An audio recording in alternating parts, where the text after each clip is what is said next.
Это, короче, рюкзаки, которые нам... These are the backpacks that were sent to us. Here they are torn with bare hands. Thanks to the governor. You don't need to apply even much force. The locks, everything comes off. Mobilized men from the Oryol region of Russia complain about the low quality of the equipment that the governor of the region, Andrei Klitschkov, supplies to them.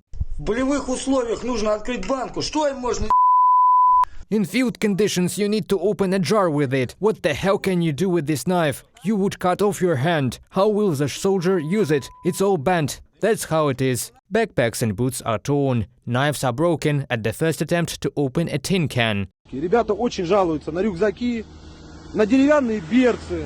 Guys complain a lot about backpacks. Shoes feel like they're made of wood. Bowlers that break right away. Rubber boots that can be thrown away right at the moment.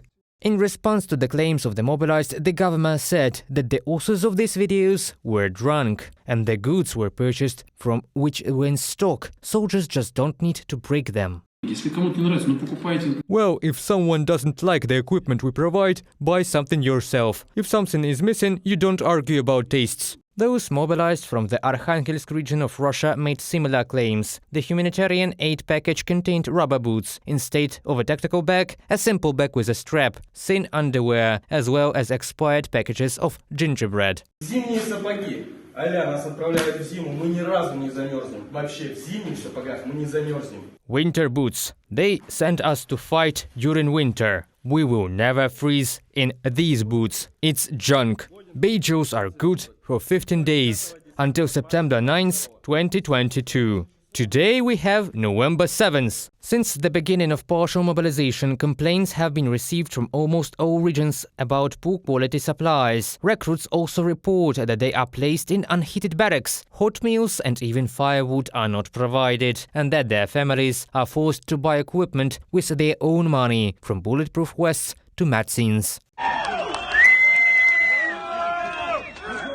Mass discontent did not go unnoticed by the authorities, so the head of Chuvashia, Oleg Nikolaev, announced the payment of 50,000 rubles, that is about $800, to each mobilized after the riot of the Chuvash conscripts in the military unit in Ulyanovsk, Russia. Journalists of the Important Stories edition tried to find what was wrong with the mobilization. They calculated that more than 22 billion rubles were spent on mobilization as of now. It is about $360 million, which is not enough for the number of mobilized people declared by the Ministry of Defense of Russia, 300,000 people. The largest gap is in the Khabarovsk region. 15,000 people were caught up there, and the allocated money would be enough for no more than 5,000. According to the editors of Important Stories, this means that fewer people are caught up, or they simply do not receive the necessary payments.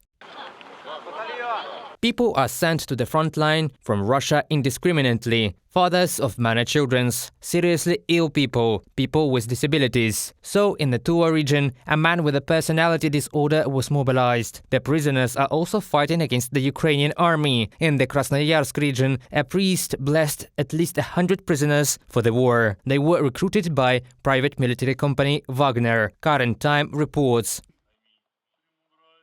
Another effect of mobilization is the mass exodus of men from Russia. The Forbes magazine, citing the real estate database of Moscow Region Analytical Center, writes that the number of Russian citizens who urgently want to sell their real estate and are ready to lower the price has increased by 85% since the beginning of March. People depart to other countries. If earlier it was mainly Kazakhstan and Georgia, now the escapers from the mobilization have reached Bali, Paraguay and Cambodia. Reported by Pavlo Shtelmach, Yulia Granovska, UATV News.